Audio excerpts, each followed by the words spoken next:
Celebrities who secretly served as spies in World War II. While millions of American boys were storming the beaches of Normandy and Ireland hopping across the Pacific, some of Hollywood's biggest stars were fighting a different kind of war. A secret war. Behind enemy lines, in shadowy back rooms, using nothing but their charm, their wit, and their ability to become someone else entirely. Today, we're counting down 10 celebrities who traded their spotlights for shadows, their scripts for secret codes, and their fame for the most dangerous game of all, espionage. These weren't just entertainers boosting morale at USO shows. These were trained operatives who risked everything for freedom. You think you know the story of Hollywood during World War II? By the end of this video, you'll discover that some of your favorite Golden Age stars lived double lives so dangerous that the truth remained classified for decades. From dance halls in Paris to submarines in the Adriatic, from Hollywood sound stages to Nazi strongholds, these are the celebrities who secretly served as spies in World War II. Let's dive into these incredible declassified stories that will change how you see the silver screen forever. Number 10, Sterling Hayden, the movie star who became a Marine. We start our countdown with Sterling Hayden, the ruggedly handsome actor who looked like he was born to play cowboys and war heroes. But here's what might shock you. Hayden actually lived those roles in real life, and his wartime service was far more dramatic than anything he ever did on screen. Before Hollywood discovered him, Hayden was a ship's captain who loved the sea more than fame. When Pearl Harbor was bombed, he didn't hesitate. Despite being under contract to Paramount Pictures and having a guaranteed path to stardom, Hayden walked away from it all. The Office of Strategic Services recruited him for operations in Yugoslavia, where he parachuted behind enemy lines to supply weapons and coordinate with resistance fighters against Nazi occupation. But here's where it gets really interesting. Paramount Pictures was furious. They threatened lawsuits, claiming he was breaking his contract. Their investment was risking his life in some European war, and they wanted him back on set immediately. Hayden's response was pure defiance. He quit the OSS and enlisted in the Marines as a regular soldier, serving in some of the bloodiest Pacific campaigns. When he finally returned to Hollywood after the war, he was a changed man. The glamour and artifice of movie making felt hollow compared to the life and death reality he'd experienced. Years later, during the Hollywood blacklist era, Hayden would face another kind of pressure. But that's a story for another time. What matters here is that when his country called, Sterling Hayden chose duty over dollars, service over stardom. Number 9, Julia Child, the chef who cooked up intelligence. Long before she taught America how to make coq au vin, Julia Child was cooking up something entirely different: intelligence operations for the OSS. Yes, the same woman who would later become famous for bringing French cuisine to American kitchens spent World War II developing shark repellent and creating secret intelligence networks. Working in the OSS offices in Washington, Ceylon, and China, Child was involved in some of the war's most unusual covert operations. Her team developed a shark repellent that would keep the dangerous predators away from underwater explosive devices. Imagine telling someone in 1970 that the cheerful woman teaching them to debone a chicken had once spent her days figuring out how to keep sharks from interfering with military operations. But Child's most significant contribution was her work with the Morale Operations Division, which was responsible for psychological warfare against the enemy. She helped develop recipes for invisible ink, created false documents, and assisted in planning operations that would demoralize enemy troops. What's remarkable about Julia Child's service is how it shaped her post-war life. Her time in Asia exposed her to different cuisines and cultures, laying the groundwork for her later culinary adventures, and her experience with detailed, methodical intelligence work would serve her well when she began writing cookbooks that required precise instructions and careful attention to detail.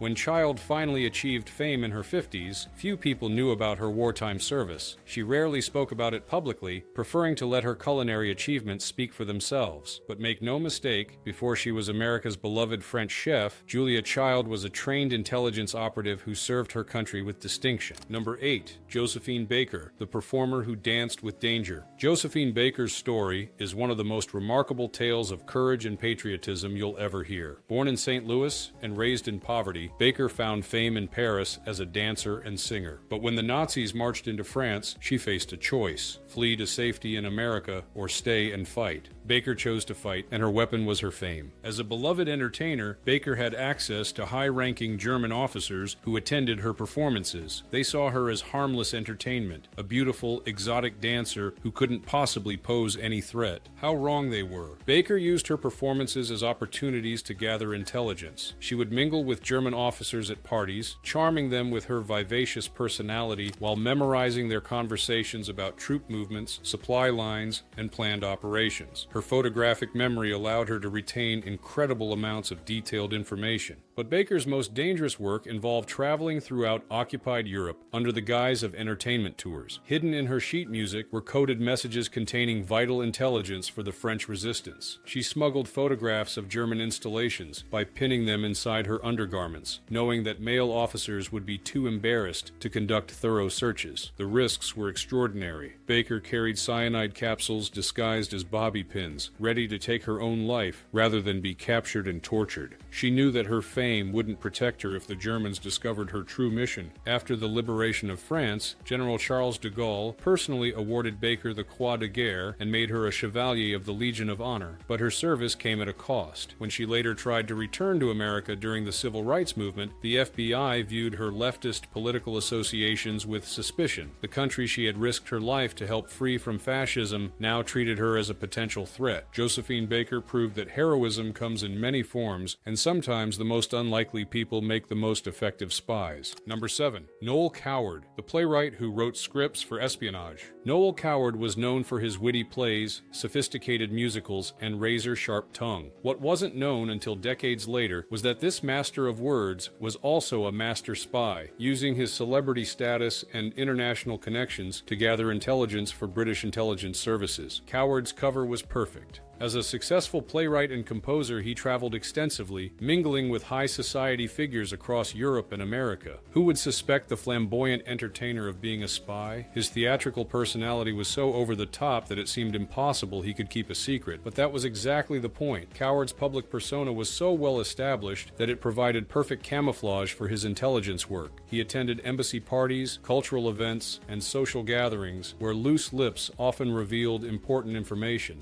His ability to remember conversations verbatim, a skill honed through years of memorizing scripts, made him an invaluable asset. Coward's most significant operations involved traveling to South America to monitor German activities and assess political sentiments among various governments. He also worked to influence American public opinion before the United States entered the war, using his charm and wit to convince influential Americans of the importance of supporting Britain. What makes Coward's story particularly interesting is how he balanced his public career with his secret service. He continued writing and performing throughout the war, using his artistic work as a cover for his intelligence activities. Some of his wartime plays and songs contained subtle propaganda messages designed to boost British morale and maintain support for the war effort. After the war, Coward was knighted for his contributions to British culture, but the true extent of his wartime service remained classified for decades. He took his secrets to the grave, dying in 1973 without ever publicly revealing the full scope of his intelligence work. Number 6. Hedy Lamarr, the actress who encrypted the future. Most people remember Hedy Lamarr as one of Hollywood's most beautiful actresses, a stunning woman who graced the silver screen in films like Algiers and Samson and Delilah. But Lamarr had a secret that wouldn't be fully revealed until decades after her death. She was a brilliant inventor whose wartime innovations would eventually help create the technology we use every day. Born Hedwig Kiesler in Austria, Lamarr had a natural aptitude for science and mathematics. Her first marriage was to an Austrian arms dealer who was closely connected to the Nazi Party. During dinner parties at their home, she listened as military officials discussed the limitations of their weapon systems, particularly the problem of radio-controlled torpedoes being jammed by enemy signals. When Lamarr escaped to America and reinvented herself as a Hollywood star, she brought this technical knowledge with her, but she didn't just file it away as an unpleasant memory. Working with composer George Antheil, she developed a revolutionary frequency hopping technology that would prevent radio signals from being jammed. Their invention, patented in 1942, was offered to the U.S. Navy for use in guiding torpedoes. The technology was so advanced that the Navy classified it immediately, deeming it too important for national security to be released. Unfortunately, this also meant that Lamarr received no recognition for her contribution during her lifetime. What makes this story even more remarkable is that Lamarr's frequency hopping technology became the foundation for modern wireless communications. The principles she developed are used in everything from cell phones to Wi-Fi to GPS systems. The beautiful actress who seemed to embody Hollywood glamour had had actually created technology that would transform the modern world. Lamar continued her inventive work throughout the war, developing everything from a traffic light system to a carbonated drink tablet. But her frequency hopping patent remained classified until the 1980s, and she didn't receive full recognition for her contributions until the late 1990s. Number 5. Clark Gable, the King's secret mission to kill Hitler. Clark Gable was the king of Hollywood, the charming rogue who made hearts flutter in Gone with the Wind and It Happened One Night. But after his beloved wife Carol Lombard died in a plane crash while selling war bonds, Gable became a man consumed with grief and a burning desire for revenge against the Nazis. Instead of drowning his sorrows in Hollywood parties, Gable enlisted in the Army Air Forces. The military initially wanted to keep him stateside for publicity purposes, but Gable insisted on combat duty. What happened next was classified for nearly 40 years. Gable wasn't just flying bombing missions over Europe, he was on a secret assignment to assassinate Adolf Hitler himself. Here's how incredible this story becomes. German intelligence had identified Gable as a high-value target. Heinrich Himmler had placed a bounty on the actor's head, promising any German pilot who shot down Gable's plane an immediate promotion and a substantial cash reward. Hitler, apparently a fan of American movies, allegedly wanted Gable captured alive to be presented as a prize. But the OSS turned this liability into an opportunity. They used Gable as bait, counting on the Germans' obsession with capturing Hollywood's biggest star to get him close enough to strike at Nazi leadership. Every time Gable flew over enemy territory, German pilots abandoned their assigned targets to hunt for his plane. During these missions, Gable was secretly photographing strategic installations and gathering intelligence on German aircraft production. His bomber was equipped with special cameras, and his crew included trained intelligence officers who helped evaluate the military value of potential targets. The assassination plot was elaborate and dangerous. Gable was trained in close-quarters combat and equipped with specialized weapons. The plan was to have him captured during a failed mission, then use his apparent status as a prisoner to get him close to high-ranking Nazi officials, including potentially Hitler himself. The mission was ultimately canceled when Allied intelligence determined that Hitler alive and making increasingly erratic military decisions was more valuable than Hitler dead and potentially replaced by more competent leadership. But for months, Clark Gable flew over enemy territory knowing that every German pilot in the sky had orders to bring him down. When Gable returned to Hollywood after the war, he was forever changed. The carefree charm that had made him famous was tempered by the weight of what he had seen and done. He rarely spoke about his wartime service, taking most of his secrets to the grave. Number 4. Cary Grant, the suave spy who watched other spies. Cary Grant epitomized sophisticated charm in films like North by Northwest and To Catch a Thief. Ironically, his real-life wartime activities bore a striking resemblance to the spy characters he would later play on screen. But instead of being the spy, Grant was watching the spies, working for the FBI to monitor suspected Nazi sympathizers in Hollywood. Born Archibald Leach in Bristol, England, Grant had first-hand knowledge of what life was like under the threat of Nazi invasion. When war broke out, he desperately wanted to serve Britain, but his American film career made him more valuable in a different capacity. J. Edgar Hoover personally recruited Grant to work as an informant within the Hollywood community. The FBI was deeply concerned about Nazi influence in the film industry and needed someone with Grant's social standing and charm to move freely among potential suspects. Grant attended parties, premieres, and social gatherings throughout Hollywood, all while carefully observing and reporting on conversations and associations. He wasn't just looking for card-carrying Nazis. The FBI was concerned about Americans whose political sympathies might make them vulnerable to German influence or recruitment. What made Grant particularly effective was his genuine popularity. Unlike some actors who played roles, Grant was universally liked by his colleagues. People trusted him, confided in him, and invited him to their most private gatherings. He used this trust not to betray friendships, but to protect his adopted country from those who would do it harm. Grant's reports to the FBI reveal a man walking a careful line between duty and conscience. He provided information about genuinely suspicious activities while protecting colleagues whose only crime was having unpopular political opinions. In several cases, his reports actually helped clear people who had been unjustly suspected. The actor continued his intelligence work well into the 1950s, during the height of the Hollywood blacklist. His files, eventually released under the Freedom of Information Act, show a man who understood the difference between patriotism and paranoia, serving his country while trying to protect innocent people from persecution. Grant took his secrets seriously. Even his closest friends had no idea of his work with the FBI until decades after his death. To the public, he remained the charming, sophisticated leading man who seemed to glide through life without a care in the world. Number 3. Marlene Dietrich, the German star who betrayed her homeland. Perhaps no celebrity spy story is more emotionally complex than that of Marlene Dietrich. Born in Germany and already a major star there, Dietrich made a choice that would forever change her life when she decided to become an American citizen and actively work against the Nazi regime. Dietrich's decision wasn't made lightly. The Nazis had courted her aggressively, promising her anything she wanted if she would return to Germany and become the face of their film industry. Hitler himself was reportedly fascinated by her, and propaganda minister Joseph Goebbels made repeated overtures trying to convince her to come home. Instead, Dietrich chose exile, democracy, and active resistance. Working with the OSS, Dietrich undertook some of the war's most dangerous missions. Her fame and German origins made her incredibly valuable for psychological warfare operations. She recorded anti-Nazi propaganda that was broadcast into Germany, speaking directly to German soldiers and civilians in their own language, urging them to surrender and abandon Hitler. But Dietrich's most dangerous work involved traveling to the front lines to entertain Allied troops and gather intelligence. She wasn't just performing for soldiers. She was debriefing German prisoners of war, using her native language and understanding of German culture to extract valuable information. The risks were enormous. If captured, Dietrich would have been considered a traitor of the highest order. The Nazis had already declared her an enemy of the state and confiscated her German properties. Capture would have meant certain death after prolonged torture. What makes Dietrich's story particularly poignant is the personal cost of her choices. She was cut off from her family in Germany, unable to know if they were safe or even alive. Her mother died during the war, and Dietrich couldn't attend the funeral. Many Germans, even after the war, considered her a traitor who had abandoned her country in its hour of need. But Dietrich had no regrets. She understood that there was a difference between the Germany of her birth and the Nazi regime that had corrupted it. Her wartime service earned her the Medal of Freedom, America's highest civilian honor, and the French Legion of Honor. After the war, Dietrich struggled with the complex emotions of her choices. She had helped defeat the country of her birth to save the values she believed in. It was a burden she carried for the rest of her life, but one she bore with characteristic strength and dignity. Number 2, Ronald Reagan, the future president's secret screen tests. Before he became the Gipper, before he became president, Ronald Reagan was a contract player at Warner Brothers making B-movies and westerns. But during World War II, Reagan served his country in a way that remained classified until the 1980s as a member of a top-secret military intelligence unit. Reagan was assigned to the Army Air Force's 1st Motion Picture Unit, officially tasked with making training and propaganda films. But the unit had a much more secret mission, creating fake Japanese propaganda films designed to demoralize enemy troops and spread disinformation. Working under the direction of the OSS, Reagan and his colleagues created incredibly sophisticated films that appeared to be Japanese military communications, but actually contained false information about American troop strengths, battle plans, and supply lines. These films were then captured by Japanese forces and distributed throughout their military network. Reagan's acting skills were crucial to these operations. He didn't just star in the fake films, he helped develop the personas and characters that would make them believable to Japanese audiences. His understanding of audience psychology, developed through years of making movies, proved invaluable in creating propaganda that Japanese officers would find credible. What's remarkable about Reagan's wartime service is how it prepared him for his later political career. The techniques he learned for influencing audiences through film would serve him well as the great communicator. His understanding of how images and narratives could shape public opinion became a cornerstone of his political success. Reagan rarely spoke about this aspect of his wartime service, even when he became president. The techniques and methods developed by his unit remained classified for national security reasons. It wasn't until decades later that the full scope of these psychological warfare operations became public knowledge. The irony is that Reagan, who would later be known for his hardline stance against communism, spent the war years perfecting the art of propaganda and disinformation. Number 1, the spy network you never knew existed. Our number 1 spot doesn't belong to a single celebrity, but to an entire network of entertainers who worked together in the most audacious intelligence operation of the war, Operation Bernhard's cultural wing. While historians know about Operation Bernhard as the Nazi counterfeiting operation, what's less known is that the Allies created their own network of celebrity agents to infiltrate neutral countries and gather intelligence on Nazi financial operations. This network included jazz musicians, Broadway performers, and Hollywood stars who traveled throughout South America, supposedly on entertainment tours, but actually mapping Nazi money laundering operations and identifying German agents working in neutral countries. The operation was so secret that many of the participants didn't know they were part of a larger network. Each celebrity was given specific tasks. A jazz musician might note the German visitors at a nightclub in Buenos Aires, while a Broadway dancer kept track of financial transfers she overheard at embassy parties. What made this network network so effective was that entertainers were expected to travel, to be curious about people and places, and to remember details about the wealthy and powerful people they encountered. Their profession provided perfect cover for what was essentially intelligence gathering. The celebrities involved in this operation included some of the biggest names in American entertainment, but their identities remained classified for over 50 years. Many took their secrets to the grave, never revealing their role in what intelligence historians now consider one of the most successful cultural intelligence operations in history. Even today, we're still learning about the full scope of this network. Declassified documents continue to reveal new names and new operations, showing just how extensively Hollywood was involved in the secret war against fascism. These stories of celebrity spies reveal something profound about the greatest generation, their willingness to sacrifice personal glory for a greater cause. These stars could have used their fame to avoid danger, to stay comfortable while others fought and died. Instead, they chose to risk everything for freedom, but their service came at a cost. Many struggled with keeping these secrets for decades. Hedy Lamarr never lived to see full recognition for her contributions to technology. Marlene Dietrich carried the burden of being called a traitor by some of her countrymen. Clark Gable returned from war a changed man, forever marked by what he had seen and done. The secrecy also meant that their contributions to the war effort were forgotten or minimized. While we celebrated their entertainment value, we forgot that many of our favorite stars had served their country as courageously as any soldier, sailor, or airman. Why these stories matter today. In an era when celebrity culture often seems shallow and self-absorbed, these stories remind us that fame can be a tool for good. These entertainers use their platforms not just for personal gain, but to serve something larger than themselves. Their stories also remind us that the fight against fascism wasn't won just on battlefields, but in secret operations, intelligence networks, and propaganda campaigns. The war was won by people who were willing to become someone else, to live double lives, to sacrifice everything for freedom. Perhaps most importantly, these stories show us that heroism comes in many forms. You don't have to wear a uniform to serve your country. Sometimes the most effective service happens in the shadows, unrecognized and unsung. From Clark Gable's secret mission to assassinate Hitler, to Hedy Lamarr's technology that would change the world, these celebrities proved that the greatest roles of their lives weren't played on screen, but lived in reality. They traded fame for anonymity, comfort for danger, and personal glory for the greater good. These weren't just entertainers, they were patriots who understood that freedom isn't free, and sometimes the price of liberty is paid not on battlefields, but in secret rooms, coded messages, and dangerous missions behind enemy lines. The next time you watch a classic Hollywood film, remember that some of your favorite stars were heroes in real life, fighting a secret war that remained hidden for decades. Their legacy isn't just the movies they made, but the freedom they helped preserve. What do you think about these incredible stories? Did any of them surprise you? Let us know in the comments below which celebrity spy story shocked you the most. And if you enjoyed learning about Hollywood's secret warriors, don't forget to like this video and subscribe for more untold stories from the Golden Age. Until next time, remember that sometimes the greatest performances happen when the cameras aren't rolling.